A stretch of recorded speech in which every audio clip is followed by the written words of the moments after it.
Welcome and thank you for joining Oil and Gas 360.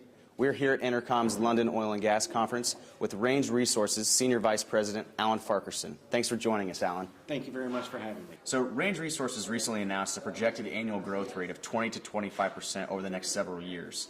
That leads to almost 3 BCF a day of production that's right around the corner for you guys. Walk us through sort of the operational execution over the next several years. Yeah, I think that's really significant growth is what we're talking about doing. And we really did a bottoms-up analysis throughout the entire company of having everyone involved, land, geology, drilling completions, regulatory, marketing as well, to be involved in this analysis. And really what it's going to tell us to do is be able to make sure we can move the liquids, be able to move the gas. We're going to have to find market and customers for it. It's going to involve coming up with some additional innovative solutions, kind of like what we did with ethane by announcing that we'll be exporting ethane in 2015 with our deal with INEOS over here to Europe.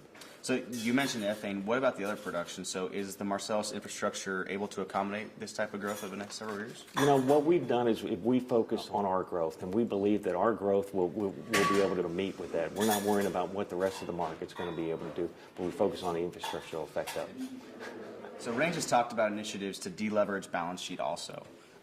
Given the large-scale growth projects and expectations, how are you looking to fund this growth goal while simultaneously paying down debt?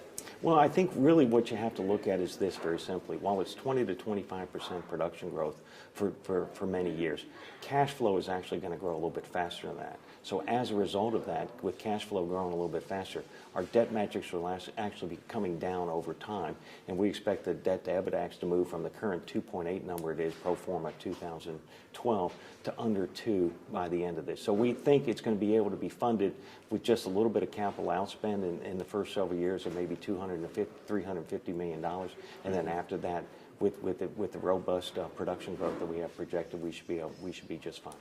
So as we talked about, most of your growth is going to come out of the Marcellus. What effect will projects like the Mississippian have on production and your capital allocation?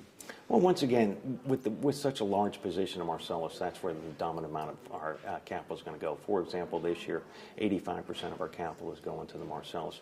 We view the horizontal Mississippian as well as some of the other plays like the Klein Shale, the Wolfberry, the Upper Devonian, as well as the Utica as part of our emerging play inventory. And it's always good from a portfolio position to be able to invest in other opportunities. And we see that going forward. So they'll continue to be a part of the portfolio, but what's going to drive us at the end of the day will be the Marcellus. We look forward to watching the story over the next several years. Thanks a lot for joining us, Alan. Thank you very much for having me.